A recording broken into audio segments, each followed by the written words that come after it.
دوستوں، سیانے لوگ کہتے ہیں کہ گھر بھلا ہو بھلا، یعنی کہ اگر ہم کسی کے ساتھ اچھا سلوک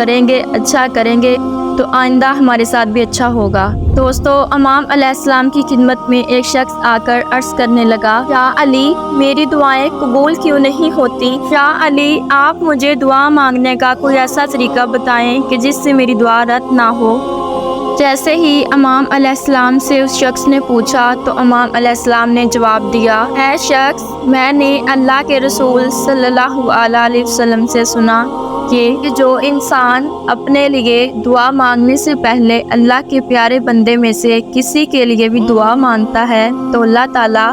اس کی دعا کو کبھی بھی رد نہیں کرتا۔ اور اگر تم یہ چاہتے ہو کہ تمہاری ساری دعاؤں کو قبولیت کی ضمانت مل جائے تو تم اللہ کی بہترین خلقت، جس کے لیے اللہ نے ساری کائنات کو خلق کیا، وہ محمد صلی اللہ علیہ وسلم ہے۔ اللہ نے ان کے صدقے ہر چیز خلق فرمائی ہے۔ جب بھی تم دعا کے لیے ہاتھ اٹھاؤ تو محمد و علی محمد پر درود بھیجا کرو۔ اے اللہ، تو اپنے محبوب اور اپنے محبوب کی آل پر رحمت عطا فرما۔ اس کے بعد اپنے عزیز و اقارب یعنی اپنے رشتہ داروں اور جو مخلوق تمہارے آس پاس رہتی ہے ان کے لیے دعا مانگا کرو، اور پھر اپنی دعا کے لیے اللہ کے دربار میں پیش ہو جاؤ۔ جیسے ہی فرشتے اللہ کے دربار میں تمہاری دعا کو پیش کریں گے تو اللہ یہ کہے گا کہ اس کا دل میری مخلوق کے لیے نرم ہے،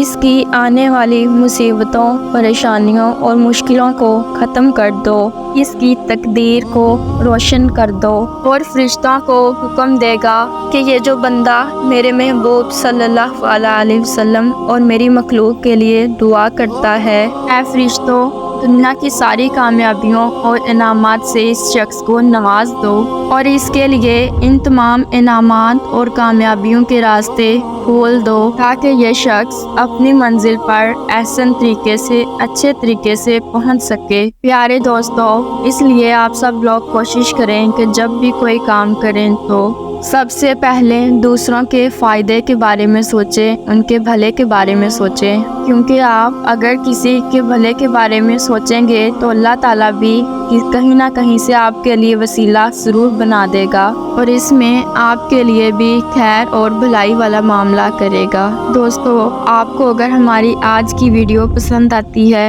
تو ہمارے چینل کو سبسکرائب بھی کریں، لائک بھی کریں اور اس ویڈیو کو شیئر بھی کریں۔